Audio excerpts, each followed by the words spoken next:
back to the True Crime Guys podcast. I'm Lauren. And I'm Michael. We're back on the free feed, just coming off Patreon last week, and Halloween season, man. We're going to do another creepy episode. This one, The Devil's Disciple, is the moniker for this serial killer. We're going back across the pond. This guy, man, the UK. Legit psychopath. His murders were insane and all over the map. Like, just like this type of guy that would just straight throw someone off a bridge, like just be walking on a bridge and like, I'm just gonna kill this guy, and just like on a whim just throw someone off a bridge, or just absolutely preying on any weakness he could find. This guy, 100%. Like you definitely well said, because he definitely targeted easy to kill targets, elderly women, homeless people, and it really just was a legit psychopath though. Like the type of guy that where you, when it comes to trial time, you're like, I don't know how culpable this guy is. He's literally insane. And then it also reminds me a bit of Herbert Mullen. Do you remember him? Like he was just like, his brain was just like completely gone from all the drugs he did. But this guy also robbed people too, though. Yeah, he robbed people. There was motive there. He knew what he was doing. But I think that was just extra. You know what I mean? That wasn't his intention. I think that did help him pick his victims. You know, it's like, well, if I'm going to kill this, I'm not going to kill this poor elderly person when I can kill this rich elderly person. You know what I mean? And ransack their house as well. I do think it played into his victim, his choosing of the victims, but I don't think it was his main motive. I think he was just a psychopath because this guy checks all the boxes. Yep. So let's get into it, man. The Devil's Disciple for Halloween season.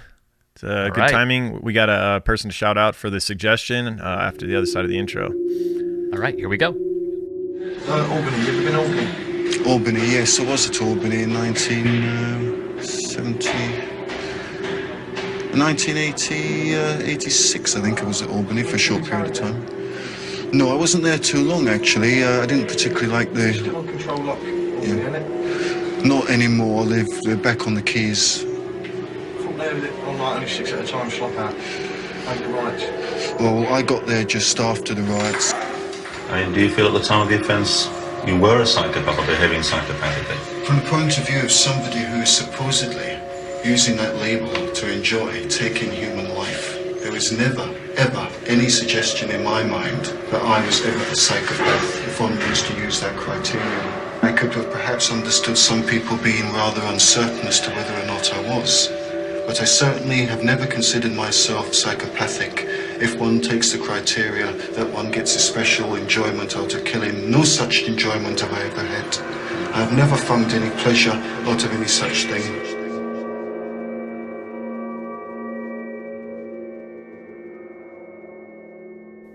All right, so this week's suggestion came from a new listener, Tyler P., who shot us a message on Instagram, said he's listened to 100 episodes in a week. Is that what it was? That ratio? Yeah. All right, Tyler. You going through it, man. I was trying to do the math. I'm like, I think that's like 3.5 episodes a day, approximately. Wait, that can't be right. No. Was it 100 a month? episodes Was it a 100 week? in a month? It was 100 in a month. That's what it was. 100 100 in a month. Okay. Which the math would add up if you do it that way. Yes. That sounds more doable. Yeah. Yeah. 100 Either way. in a week would be 10 a day, or actually more. Ooh. Showing my math here. Showing my math skills. Right? And it depends. I mean, some people work long hours, man. You know that. Yeah. You know, you work a 10, 12-hour shift. You can knock out some damn audio, especially if you're by yourself. Yeah. You know, there was a time where my job, I drove around all day alone, and I could easily listen to 10 hours of podcasts if I wanted to. Oh, yeah. Or knock out an audiobook in a day. 10, 12-hour audiobook, sped up, you know. You can knock that 100%. Shit out quick. Yeah. All right. So he also suggested the book for this case, which is only available in paperback, and it's called Psychopath by John Pennicate. Was not able to get the book and read that because it was a very thick leather-bound paperback book. Okay. Might be worth we do looking Audible. into, Yeah, we do Audible books for the show sometimes, but we have a week to prepare for these episodes, and then we're on to the next episode. So there's only so much time, and I'm not a speed reader, so there is still a ton of information out there. I'm sure there's some details in the book that if you listen to this episode and you're still intrigued by this case and want to learn more, there's a couple books that we'll suggest throughout this. There's also a well done documentary, or I guess if you could call it that, a special done that we'll have a link for below that I watched really well done, and that's where a lot of this information comes from as well. And I think the authors of these books were in the documentary, so you get some of their take on it as well, and some of the details that they did a lot of research to learn. Awesome. Yep. So as we mentioned, we're going back across the pond over to Jolly England for this case in the 70s. They had their own serial killers in the 70s. It wasn't just the U.S. I know, right? They were everywhere in the 70s, apparently. Yeah. And we'll start out in 1972 with a rash of crimes going on in affluent areas of London. Areas like Chelsea and Knightsbridge were suddenly engulfed in a wave of petty crimes. And they were known to be some of the wealthiest areas in London, full of luxury shops, high-end restaurants, and the areas saw a sudden, massive, unexplained rise in muggings, robberies, and handbag snatchings. So they had a predator amongst them. And these attacks seemed to specifically target elderly women. And the unidentified attacker would seemingly befriend these women and gain access to their homes before committing the crimes, which makes it that much worse. He would earn their trust. I could just imagine them walking down the street and like they're carrying something and he offers to carry it for them, and they're they want to see the best. Oh, look at this nice young man who wants to help me, and next thing you know, he's murdering them in their flat. Yeah, he's offering to do things around their house, and next thing you know, he's in there with permission. Yeah. And they seemed to escalate because initially they were mostly just muggings, robberies, and then ultimately they would turn into brutal murders by 1974. And so let's start out with one of those. On February 14th, 1974, 84-year-old Isabella Griffith was physically assaulted, strangled, and stabbed in her home in Chelsea. And now police are seeing these petty crimes turn into cold-blooded murder. And things are escalating. And police were unable to identify the perpetrator, and the muggings of the petty thefts continued in the area as well. Then 13 months later, on March 10th, 1975, another elderly woman named Adele Price was also murdered in her Chelsea home by someone who had entered her home by invitation. So not a break-in. So this woman had let her murderer into her home. Right. And in a crazy moment like what you'd see in a film or something, her granddaughter was coming home at the time and without knowing passed right by the killer as he left the premises. So she's going up the stairs, he's coming down the stairs, they have that brief look at each other, and she later was like, that was definitely the guy that killed my grandma. The guy. I didn't know it. Yeah. God, that's so disheartening. And police were concerned that the crime spree and the murders of the two women were linked, but they had no promising suspects. And this takes us to one of the more famous aspects of this crime, the murder of Father Crean. He was a priest, and we'll get to that in a minute, but this happens in a different area outside of London, Shorne, which is a quiet, affluent area of England, east of London near Gravesend.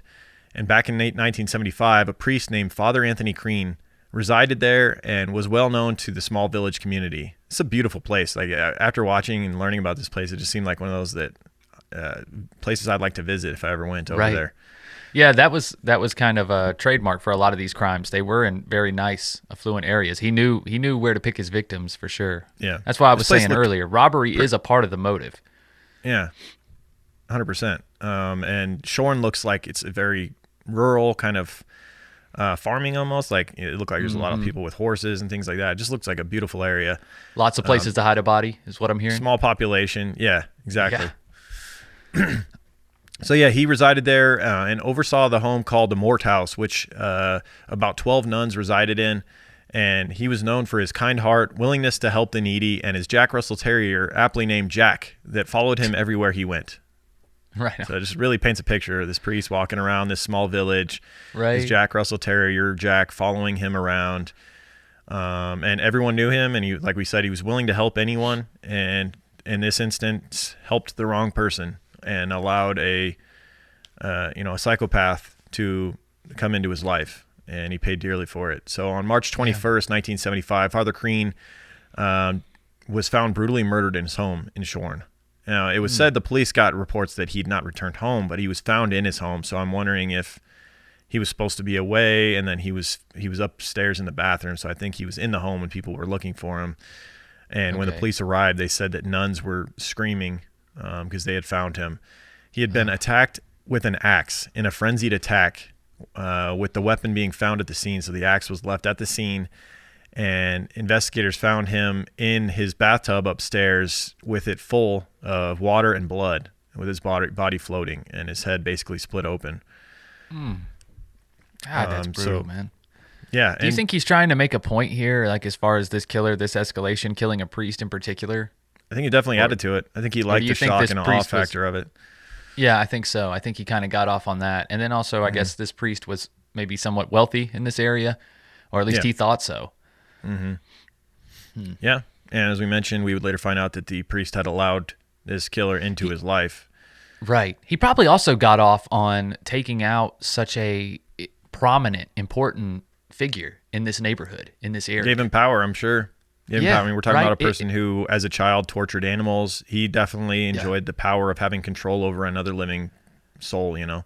Right. But taking out like a community's priest, everyone's going to know about that. And you see what I'm saying? That's going to be news. That's going to be all over the town. It's not like taking out some, shut-in elderly woman who no one knows. And she hasn't been out for years. Doesn't this guy remind you a bit of like a British version of Richard Ramirez? The way he would, target elderly women, and there was a shock and awe factor to it, and also a robbery aspect. Yes. Anyone he thought was an easy target. Yeah. Yeah, he wasn't looking for a challenge.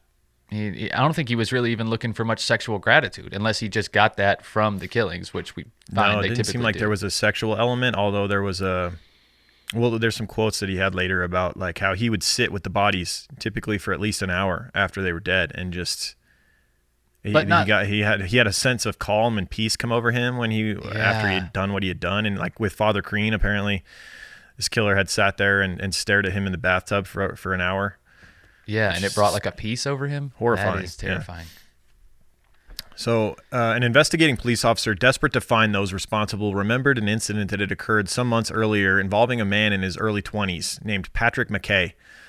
Patrick Mackay was, I believe, about 21 at the time that this investigator had crossed paths with him, and he had befriended Father Crean, meeting him at a bar called the Rose and Crown Pub, which, after looking this place up, it's one of those that's been there forever, and it's just like if I were to go over to England, I definitely want to go check this place out. It looks like your typical London old school pub. Yeah, it looks awesome. Yeah. And Father Crean frequented this place, and that's where they had met each other. I'm imagining Father Crean seeing this troubled young man and approaching him and offering guidance, and obviously we see how that worked out, unfortunately. Right. However, Patrick later broke into Father Crean's home and stole a check, which he would then forge and cash. And although Father Crean tried to persuade the police not to do so, Mackay was arrested and prosecuted at the time. He was subsequently ordered to pay compensation, but never did. And I'm sure Father Crean was not hounding him about getting his money back for that or whatever. He was just wanted what was best for this kid. He's trying to set an example, and he's trying to save souls, Yeah. Yeah, and show his ability to forgive and forget. Exactly. The incident, however, caused a rift between Mackay and Father Crean, and the former had returned to London. So Mackay returns to London, and Father Crean maybe thinks that's it. Obviously, it was not. The way in which Mackay had reacted, however, to the investigator when he'd been charged for that stolen check, stuck out to this officer, Ken Tappington, who was interviewed in this series that not the series, but the special that I mentioned earlier, and the link is below. Right. He was interviewed in this, and he said that the way that this young man reacted when they charged him with that stolen check was alarming. He said that he scared me, basically, like he's shown that he had rage inside of him and was not right. And so immediately when he found this horrific scene of Father Crean being murdered, the first thing that came to his mind was this young man, Patrick Mackay. And he thought it must have been him. And also it matched up that a young man fitting Patrick Mackay's description had been seen in the area of the murder by multiple witnesses. So now they had a very strong lead right away. So following Father Crean's murder, Detective Tappington tasked two of his officers to locate Mackay. So he would have two of his officers track down Mackay's whereabouts, and it would take a little bit. They'd have to do some research and tracking, and they would ultimately find Mackay at a family member's home in London. And immediately he was sitting on the couch, and when they brought him out, almost immediately he confessed to the murder. That's surprising. Yeah, that's very surprising. That's not a good sign, because unless he wanted credit for it. Well, I guess, but most serial killers don't confess to early murders. This means that this man's been at it for a while and has probably already come to terms with he's never going to stop, maybe even feeling a little bit of guilt. Who knows? Or maybe just tired of living with this life, with this condition. The fact that he just gave himself up seems odd. Maybe he had the mindset of nothing's going to stop me unless I get stopped. That's what I'm saying. Yeah, maybe he's already to that point. So after his arrest of Father Crean, he also began confessing to a slew of other murders. And obviously the local media was all over this. This guy is obviously headlines all over this horrific murder of a priest. And now they bring in this young, disturbed young man, and he's confessing to all sorts of murders. And there actually is they're able to track down things that fit the murders as well, even though some of them are, they weren't even known. So Mackay's fingerprints would be taken after his arrest, which would be found to match those found at the scene of Adele Price's murder, one of the two elderly women that we mentioned earlier.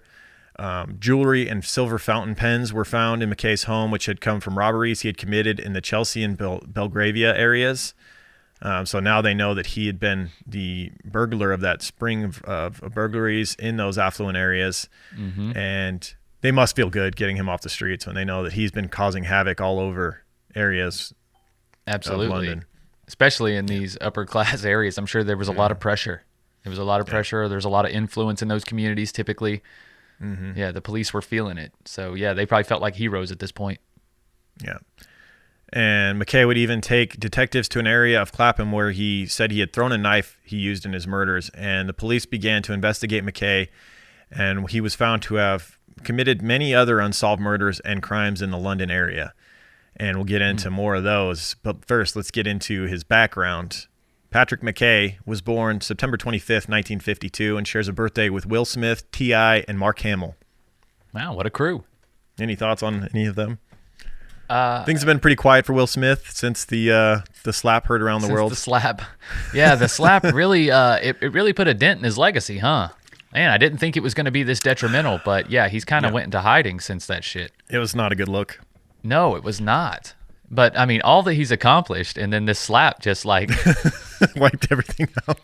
Damn. I think ultimately the slap will be forgotten, and then like his movies... I don't know. The films that he's done. It's not... I would hope for his sake. I hope so, yeah. I hope so, too.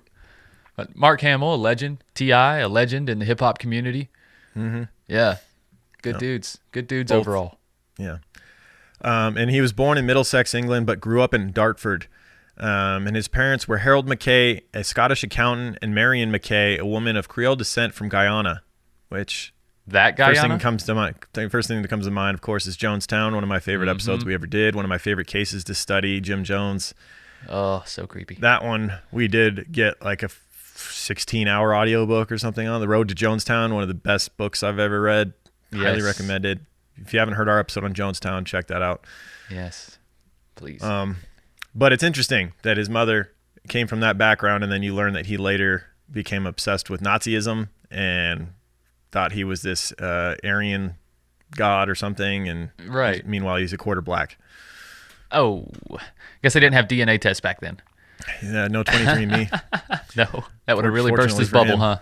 Yeah. His two sisters were born later in 1954 and 1957, so he had two younger sisters. And his father, Harold, had gone through a traumatic time during World War II and plays a big role in Patrick's upbringing. He had become an aggressive alcoholic as a result, his father. He would frequently beat his wife and Patrick as well. And I've heard mixed things as far as how he treated the daughters. Some sources I read said that he beat the daughters as well. Others say that he spared them of the beatings, and it was mainly just targeted towards his wife and his son. Right.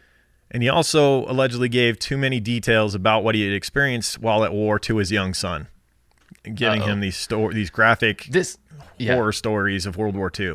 And this is another link, like you said, to Richard Ramirez. Remember that that cousin that he had that was the war veteran, and showed him the photos of people that he'd killed.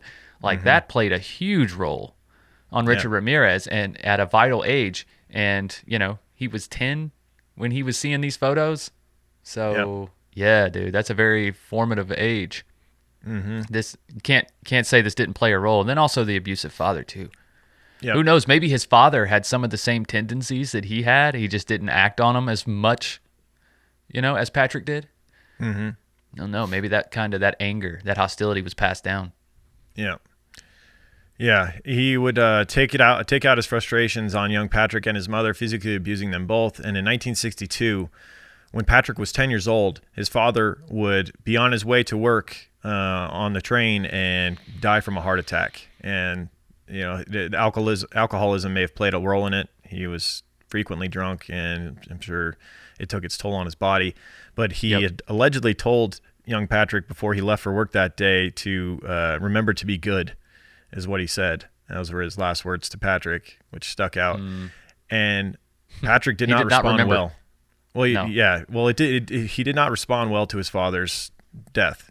He didn't go to the funeral due to his mother not wanting him to, because of the way that he had developed a fantasy that Harold was still alive, always carrying a photo with him and basically filling his shoes as the abusive tyrant of the home.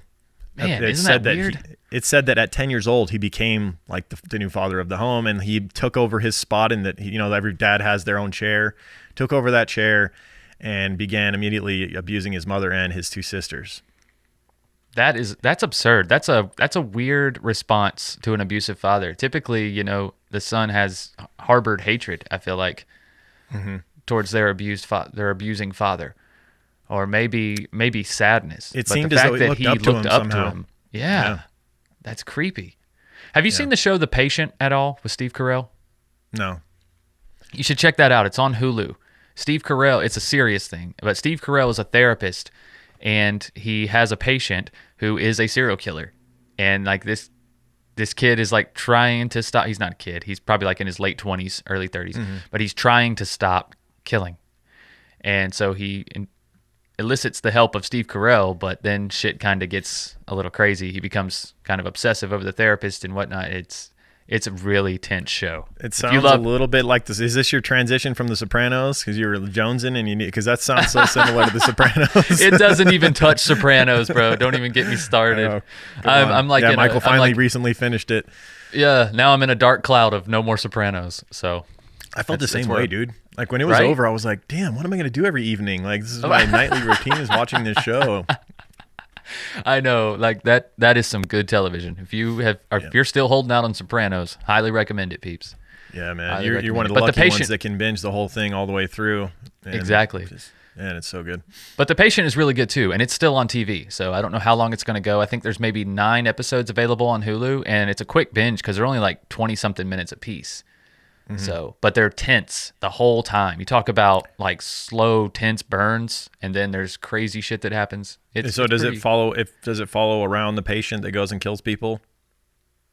And sometimes, yeah. Okay. Yep. Yeah. Nice. It becomes pretty immersive, honestly. I'm kind of hooked on it now. I can't wait for the new episode to come out. Nice. So it's pretty good. Yeah, so he was young Patrick was struggling to understand his father's death. Didn't want to believe that because he just went to work and then he didn't come back, and he was told that he died. But and then he didn't go to the funeral, so he never saw his body. He never got to. Maybe a bad idea on his mother's part. No closure. Yeah, maybe you should have given him some closure. Allow him to mourn. Allow him to see the reality at 10 years old. Yeah. Maybe he needs to see that reality, and I don't know. Maybe that would have helped him. His mother had some issues of her own. She kind of allowed his behavior. He's 10 years old and she's allowing him to beat her and her daughters.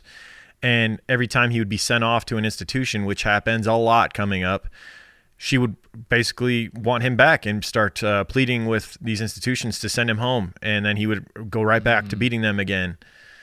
And so, kind of what we've seen in the past with Todd Colehep and a lot of these, these psychopaths, the mother enabled their behavior to an extent. Yeah. A mother's love, am I right? It's damn impressive. Yeah. So he would spend his teenage years in and out of mental homes and institutions, and it's observed that he enjoyed torturing animals. He would kill birds, there we go. which he would then pin to the road and then watch as they were run over. And at one point, he killed the family tortoise by putting it on a bonfire and burning it alive, and then threw it over a fence afterwards. Golly. Very troubling signs. Yes, very. These are some very alarming signs. Also, what family has a tortoise? That's kind of strange. There's been a few. I've known some people that have had tortoises. Really? Actually, we had a tortoise. Growing up, I had a tortoise. You had a tortoise. Yeah. Just a big old tortoise just running around the backyard? Or? It would, out in the desert, it would still hibernate. It would. We had a dog house on the side of the house, and we built like a little burrow underneath it so he could go in there and hibernate. And then one winter, he just never came out. And like, we don't know what happened. If something went under there and got him or what. A dog or cat or something got him out. But how big was he? He's pretty big. He's really? like the size of a chihuahua. Oh. Pretty good sized tortoise. Yeah, I guess so. I was thinking like one of those big desert tortoise, it's like the size of like a beach ball. Not like one of the ones that you could ride on, no. Those 100-year-old ones. Yeah. There's a place in Vegas. What's that aquarium off of Maryland? It's been there forever. Sequest? It's kind of like Sequest. And sometimes you go in there and they'll have a giant tortoise just walking around. Like they're that friendly. We went there. I took the kids there like 2 months ago, and there was no giant tortoise, unfortunately. But they did have some cool shit in there. Yeah. Damn. Yeah, when we went, it was super cool because I thought he was a statue. Go all over you can pay $5 and have the bird go into the little cage where all the birds get all over your kids and they shit on you and stuff. It's good times. Yeah, it's some cool stuff in there. But yeah, the tortoise, when it was walking around, I thought it was a statue when I first went in there, and that thing started moving. I was like, holy shit, that thing is massive. Like if it wanted to, it could just snap your ankle for sure. It could just come. I mean, but it's super chill. It's just walking around. Yeah. Apparently they trust it that much. Right. Pretty docile creatures. Yeah. So young Patrick was described as a little terrorist by his friend Roland Hayes. So he had a friend named Roland Hayes who was interviewed in this documentary that I watched. Yeah. And he described him as a little terrorist. He said there was always little troublemakers around. There was good kids, bad kids, and he was one of the bad ones, if not the worst. He said that he would terrify other school children and throw extreme fits of tempers and rage. He said that there would be times where little girls would be standing around talking, and Patrick would run up and blindside hit them, knocking them to the ground, making them cry, and then just kind of run away and laugh. God, what an asshole. Yeah. He also spoke about a time that he and Patrick were walking home from school, and they went up this hill into the woods, and Patrick found a flower petal that was shaped like a bell, peed in it, and then drank it out just to kind of shock Ronald. See, this is what I was talking about. Like when he killed the priest, this is what I was talking about with the shock factor thing. That's the kind of shit that escalates right there. 100%. Like you know what? I didn't even think about the connection. He definitely gets off on the shock factor of things. Yes, absolutely. It's like, and then the older he got, the more shocking his behavior had to be because he got jaded to it as well. But yeah, he just wanted to see what people would do. He wanted to raise some eyebrows, and he definitely did that through his life. Yeah. Ronald said that Patrick would frequently, when they'd be walking around, run into shops and steal items and then run back out. And the older he got, the worse he became and the more his behavior deteriorated. He was volatile, and it seems as though he was being provoked in any way. If he was provoked, he would become angry, and he would often react to the events in an extreme way. And he was diagnosed later as having a psychotic disorder. On one occasion, when he was 12, he kicked his sister and mother out of the family home, and it wasn't until the police arrived that they were allowed back into the home. And as we mentioned, he would be in and out of institutions, and it would start at the age of 13 after he set fire to a Catholic church. There's some more shock and awe there, and also it seemed like he liked to fuck with the church system and religion. Yeah, he did. Then again, a little bit of Richard Ramirez there. Same thing. He likes to be the Antichrist or act like he's working with the devil. Right. He didn't quite declare it the way that Richard did, but his actions speak pretty loud. No joke. Mackay's mother eventually moved the family to Gravesend from Dartford, which Gravesend, very close to where the priest was later murdered. So he knew that area because that's where he as a teen, his family had moved there. Yeah. But of course, family life did not improve, and the police were called to the home as frequently as 4 times a week due to Patrick's extreme tantrums and fits of anger and beating of his mother and sisters. A female officer named Amy Tapp worked in Gravesend at the time and responded to the calls. And she was later interviewed, like in court, and she said, because she had this knack for calming him down, something about her presence, she was able to usually bring him down a notch. Right. But she was very disturbed by him. As most were that ever came across him. Yeah, naturally. He later said that he allegedly tried to kill a younger boy than himself when he was a teen, and later said that he would have succeeded had he not been restrained. So he was at one point trying to strangle a young boy when he was in his teens and was stopped by others. Did they get in some type of altercation, or was it just I doubt unprovoked? I think it was random. Probably unprovoked. Yeah.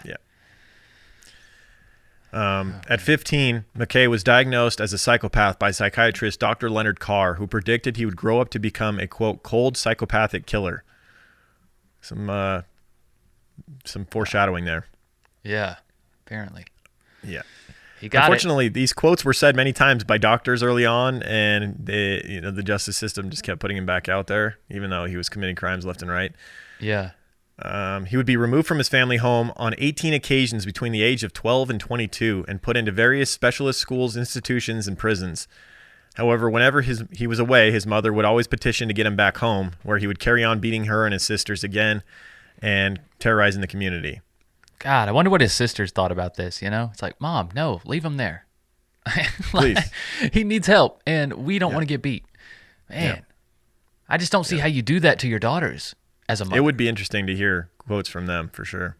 Yeah, I would like to hear her explanation for that. I know you love all your children. I understand that. But when one of your children is putting your other children in life or death harm, like, you have to make a decision there. Mm-hmm. So one of his teachers at a specialist school described him as a potential murderer of women. Some more foreshadowing. Mm-hmm. Another described him as a cold psychopathic killer, as we mentioned, and in October of 1968, he was committed to the Moss Side Hospital in Liverpool as a diagnosed psychopath. He would be released in 1972, and this is when the muggings and all of the petty crimes around London sparked up in all of those affluent areas. As he entered adulthood, he developed a fascination with Nazism, calling himself Franklin Bolvault I, and filling his flat with Nazi memorabilia, and touted himself as being 100% Aryan while being a quarter black, as we mentioned earlier. Wah, wah, wah. Yeah. Well, I guess this is his outing. You know how like Richard Ramirez went the satanic path? This was his evil way of going, I guess, or justifying what he was doing in some way. Yeah. Even though most of his victims were white, right? Right. Yeah. Well, affluent areas of London in the 70s, I don't think you're going to find a whole lot of diversity. It doesn't really make much sense. It doesn't make much sense. But he is a psychopathic killer, so you have to consider that. Yeah. What's up, creepers? I really need to take a minute to tell you about a brand new podcast called Faceless. Once I heard the trailer, I knew this show was going to be intense. So naturally, I binged the first 2 episodes that night. And let's just say, it wasn't just the sweater weather giving me chills, okay? Faceless is brought to you by USG Audio, and focuses on a murder that took place in December of 2000, when an unknown male broke into a suburban Tokyo home and ruthlessly slaughtered an entire unsuspecting family of 4. Now, what makes the story even more disturbing is that after the killer slayed the family, he made himself at home by staying the night. Follow along with host Nicholas O'Brien as he goes on a deep dive journey into this unsolved, cold-blooded case to unravel a paradox through multiple theories and details, finding himself on the trail of new leads, with one suggesting that the suspected killer might be from a little-known American town. So what are you waiting for? Start binging now. Well, after this episode, of course. And look for new episodes dropping every Tuesday. Listen and subscribe to Faceless on usgaudio.com. That's usgaudio.com, or wherever you get your podcast. So he allegedly also frequently spoke about his desire to, quote, wipe out the elderly. And during this time, obsessive. He was living in London and frequently abusing drugs and alcohol, which only added to it. Yeah. And so let's get back to 1975. Following his arrest for Father Crean's murder, police finally had their man in custody, the guy that had been terrorizing London. And he's now willingly confessing to not only Father Crean's murder, but then unexpectedly confessed to a series of shocking unsolved murders, 13 in total. So they find out that he's one of the most prolific serial killers they'd ever seen in England. And he was more than willing to talk about each one, how he had done it, what he had done to these victims. Most of these murders were unknown to the interviewing officers, but when they checked into his descriptions of the killings, they found indeed that there were people that had been killed and the details of these unsolved murders that occurred around London matched up to his stories. He stated in interviews that his first murder had been that of a 17-year-old German girl named Heidi Minilk, who was murdered on July 9th, 1973. He said that he had stabbed her on a train before opening the door and throwing her out near Catford. Wow. So just a completely horrendous random attack on a young woman that doesn't, a girl, not even of age. A German girl at that. That's not very Nazi of him. Mm-hmm. Yeah, true. Right. She was apparently kind of like she was apparently in London as like working as like a caretaker. She would attend to people's homes and babysit and things like that. And maybe that made it harder for police to figure out what had happened to her because she was a foreigner. Right. And yeah. So he then said that he had killed a drunk homeless man randomly by throwing him off a bridge into the River Thames in January of 1974. And bragged about it and said that he enjoyed the way that the man had fluttered down just like a bird. He said that he had been approaching this homeless man who was drunk, and he basically said that he was kind of disgusted by him. He was filthy and smelly, and just to show his disgust, just picked him up and threw him off the bridge. Jesus. How big was this guy? How big was Patrick Mackay? We know. I don't know. Anywhere? I don't know. He looked as though, like when you look at his images, he was very slight of frame. I do know that. He couldn't have been more than 160 pounds. Very slight of frame, and maybe he was a little taller and lankier, but definitely kind of a skinnier fellow. Okay, interesting. We have some images in the crime line coming up. Yeah. He also confessed to the murders of 57-year-old Stephanie Britton and her 4-year-old grandson. So now you have a child victim. Christopher Martin on January 12th, 1974, saying that he only killed the child as he had been a witness. Trying to show a little bit of humanity there, I guess. I suppose. This weird how serial killers, we've talked about it, they draw lines. They draw sometimes. lines. Yeah, they like do. Some of them don't want people thinking they sexually abuse children. Some don't. And a lot of times the line is the children for some reason for them. Right. But it's like you do heinous, horrific things to other people.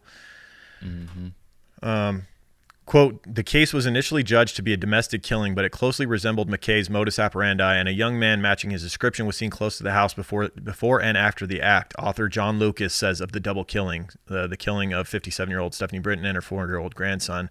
Right. And this man, John Lucas, wrote a book called Britain's Forgotten Serial Killer, another book that you could use as a resource for this. Also only available in paperback form, not available on audible.com, unfortunately.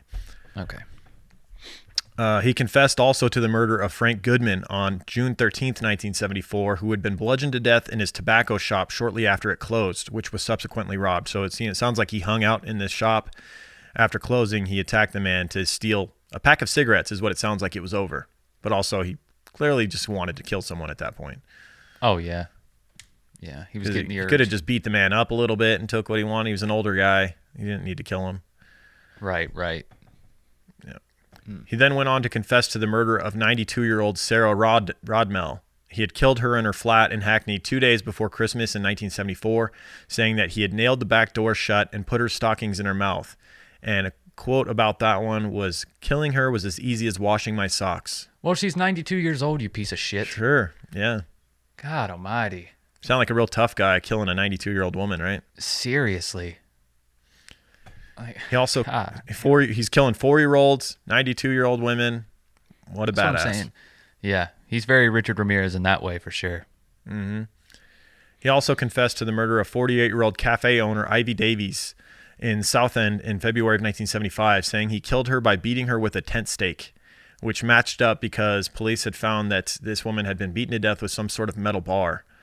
And he would say that this wasn't random, that he had known her and wanted to rob her. So he'd probably, like some of the other elderly women, befriended her, gotten close to them, and then found his opportunity when they were alone to strike.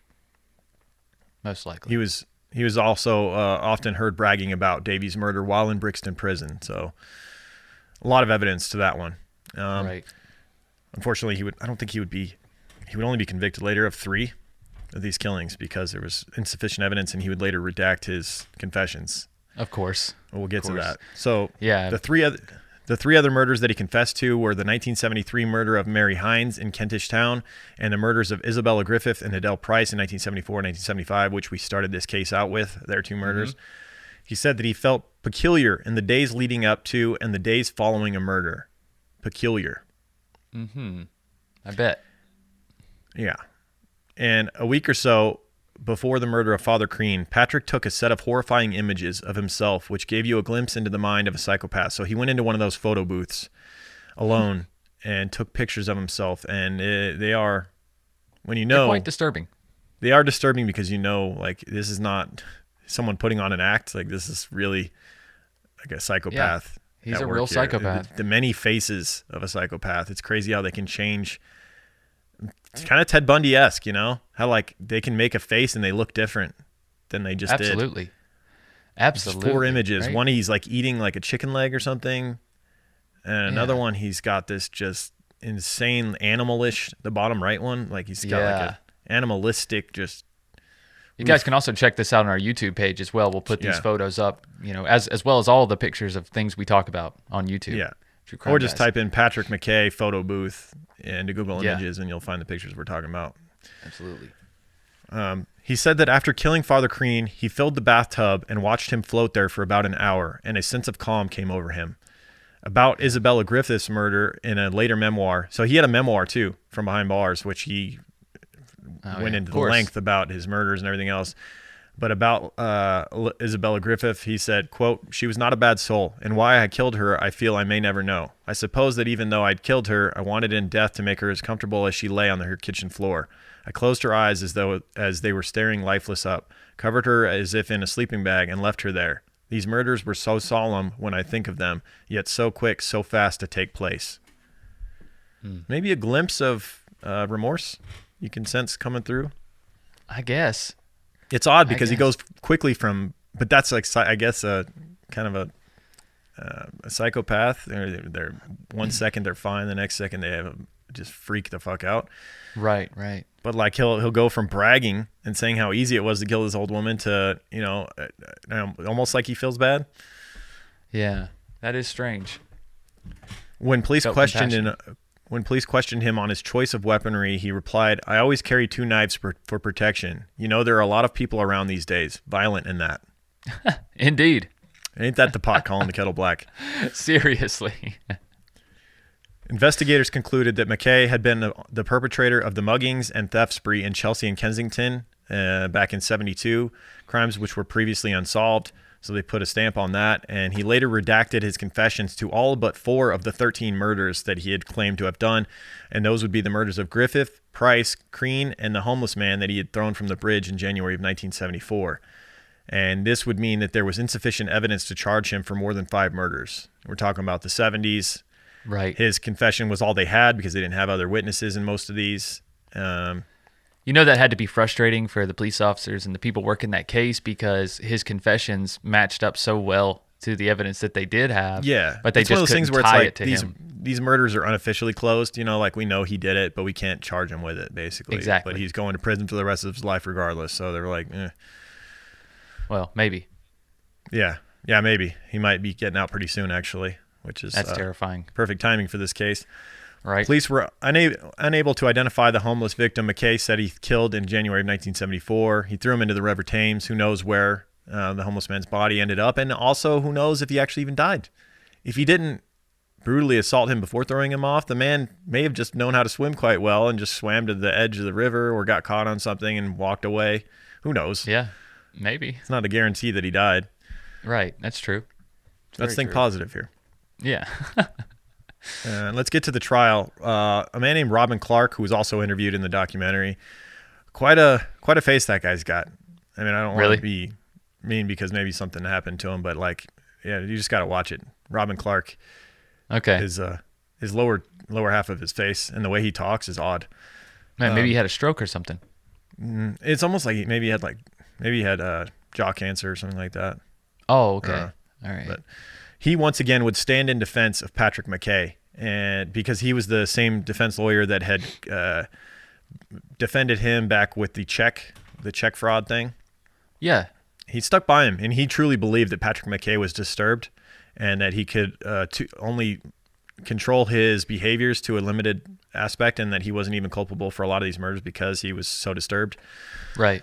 At his trial in November of 1975, Mackay was convicted of manslaughter for the killings of Adele Price, Isabella Griffith, and Father Anthony Crean after pleading guilty on the grounds of diminished responsibility, which basically like saying he was guilty by reason of insanity. Insanity. Is what we would call that over here, yeah. Yeah. That's really the only chance he's got at this point is pleading insanity. And honestly, I'm not opposed to that. Like, this guy just needs to be institutionalized for eternity until he dies, in my opinion.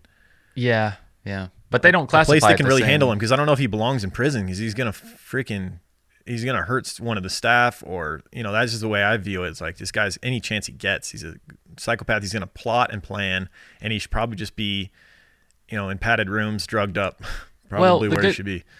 The good thing about him being in prison, though, there's a lot less, defenseless victims in prison. The guards, the other prisoners. Yeah. You know what I'm saying? There ain't many 92-year-old women that you can just abuse in here. Mm-hmm. You're going to have to earn your kills up in here. You know what I'm saying? Yeah. But I think he'd just be heavily medicated, really. Yeah, probably. Which is better. Psychiatric places are better for that than the prison. Need like a Charles Bronson character in there just to beat the shit out of him. Right. Yeah. So due to insufficient evidence, he was not convicted of the murders of Goodman or Hines, but the cases were left on file. And police would later find evidence which proved that he had killed Frank Goodman. That was the shop owner, the tobacco shop owner that he had like kicked to death in the store. And he would be sentenced to life imprisonment with a minimum of 20 years. And his defense team had pleaded insanity, but medical experts instead concluded that he was a psychopath, which they say was a personality disorder and not a mental disorder. So you're walking a fine line there. Yeah, really. I mean, where does your personality come from? Right. I don't know. Yeah, so he had been repeatedly denied full release by the parole board. Yeah, we're not experts on mental health, so let's just make that known. Absolutely not. Yeah, we'll leave that up to the experts. I don't want anybody getting too upset. You heard my take. I think he should be institutionalized and medicated. He's a dangerous to the public for eternity. I mean, he showed it from the time he was a child, torturing animals, and then into his teen years, trying to kill a child, and then basically going on to kill as many defenseless human beings as he could. Yeah. This is a desire that's not going away in him. Yeah. So in 2017, he was permitted to move to an open prison with day release provisions. Oh, Lord. That's scary. And then in June of 2020, he had now changed his name to David Groves and was again being considered for release. However, the hearing parole board was postponed amidst a fresh investigation into McKay's involvement in the murders to which he had previously confessed and which he was still suspected of having committed. And no one else has been arrested for those murders that he had confessed to, because it sounds like he was the one that did them. So yeah, he did them.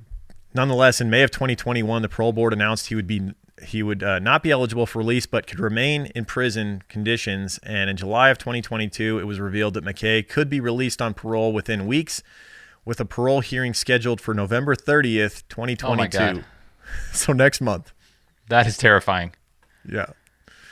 And he is now in open prison, as we mentioned, but is more likely to be released. The son of Ivy Davies, one of his victims, said that he was outraged by the announcement that he was unable to give an account to the parole board of the impact of Mackay's crimes, as Mackay was not convicted of her murder.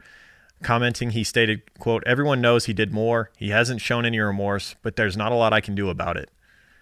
For now, while he's still in prison, he is Britain's longest-serving prisoner, having been in prison for 47 years. And he has some quotes about when he first, when he was first arrested and before his sentencing, his idea of prison life and what he was looking towards. He said he could see himself spending the rest of his life behind bars, writing in his memoir, quote, "My life was wasted. I now realize that it is now wasted forever to rot. Something terrible had come along in order to reveal the decaying disaster that my life has been since 1962. When I look at myself now, I could put a bullet through my head and through my brain for the kind of bloody life that I have lived. But I do not know who would do me that service. I have often thought to myself," yeah, sure, absolutely. Like the grandson of the victim that we just talked about. Right. He would probably love to do that for you. Yeah. Quote, "I have often thought to myself whenever I am alone that it would be the best thing I ever could have done." Wow, but you didn't. Like so many psychopaths, you know, even when they figure it out. A lot of other innocent people rather than yourself. Yep. Man. What a case. What a story. Seriously. Great Britain's Richard Ramirez, right? Or the UK, London's Richard Ramirez, rather.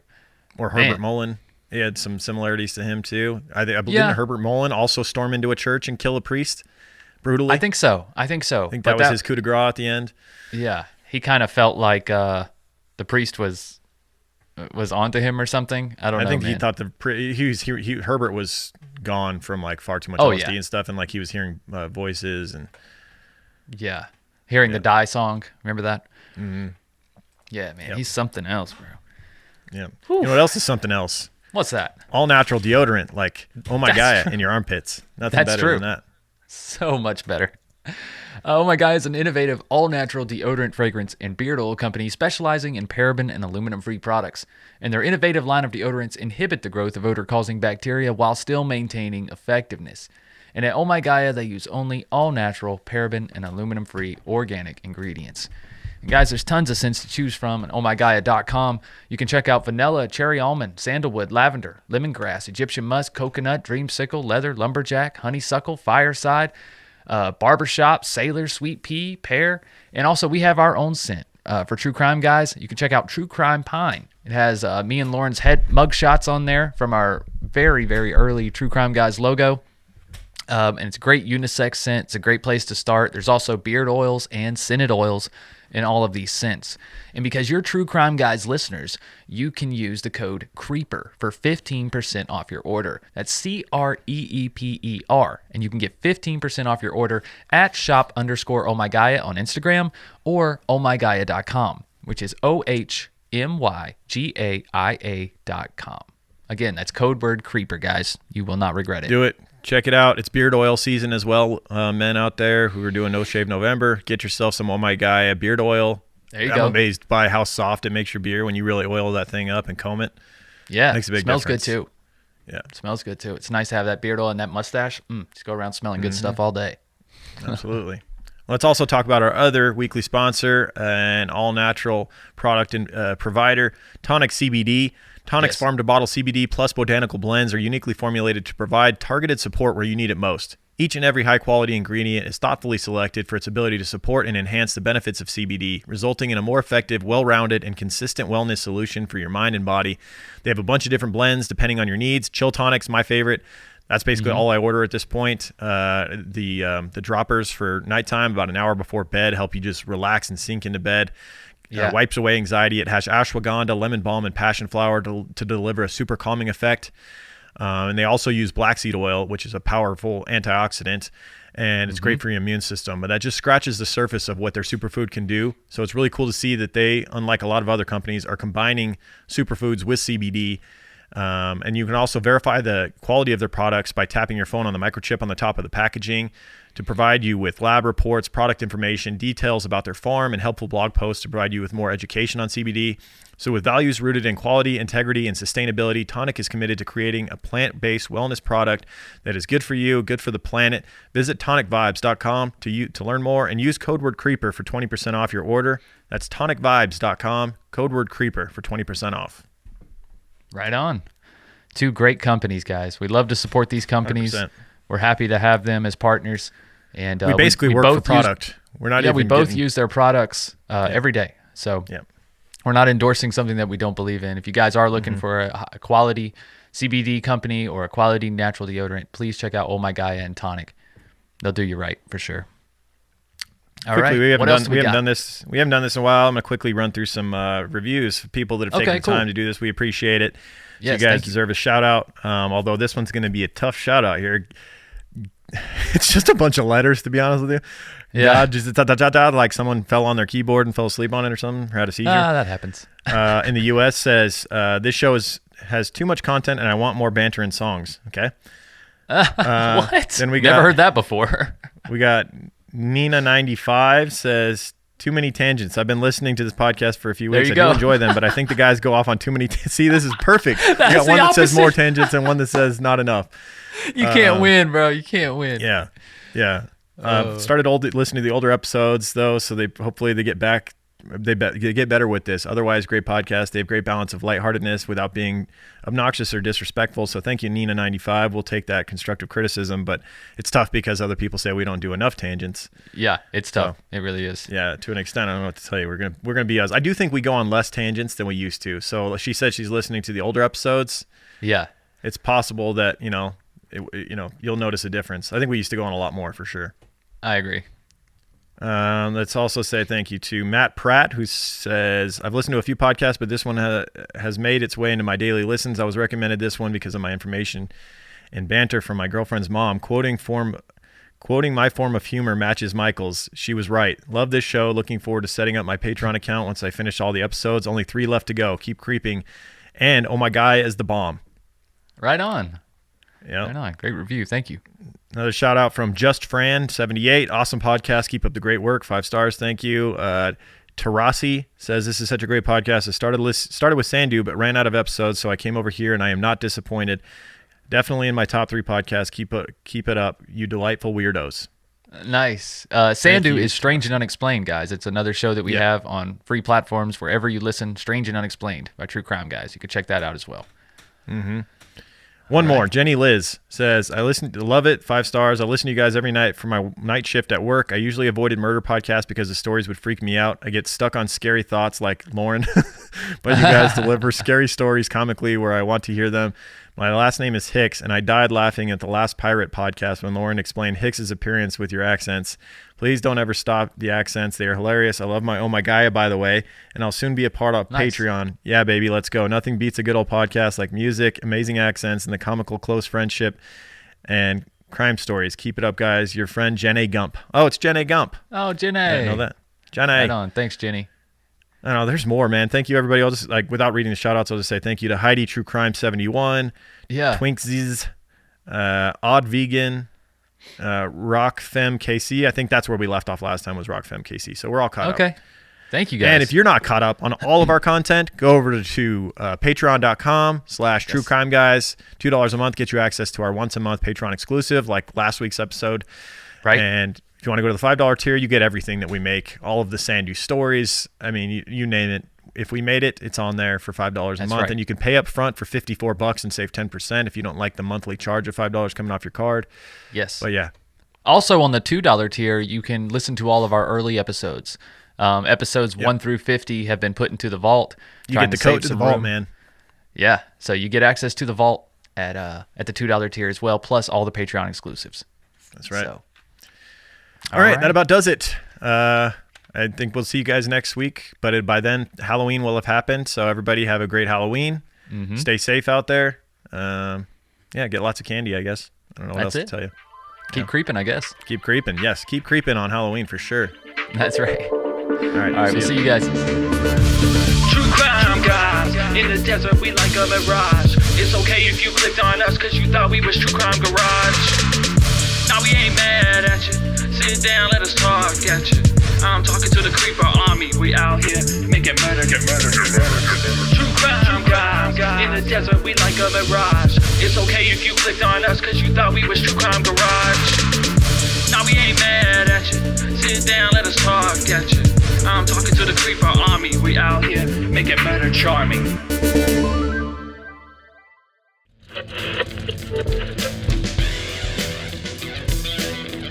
From the minds of True Crime Guys, come TCG Weekly. If you've enjoyed this episode, please feel free to check out all the other programs on the TCG network. Every Wednesday, a new episode of True Crime Guys proper, Strange and Unexplained on Mondays, and Full House Fantasy Football on Fridays to start your weekend. And if those aren't enough, head on over to our Patreon account, where you can have access to hundreds of hours of content, including older episodes and other Patreon exclusives like Strange Shorts, Sandu Stories, Higher Thoughts, and the 5-Minute Murder Show. But until next time, guys, keep creeping. Hey, how do you shut this thing off? Over?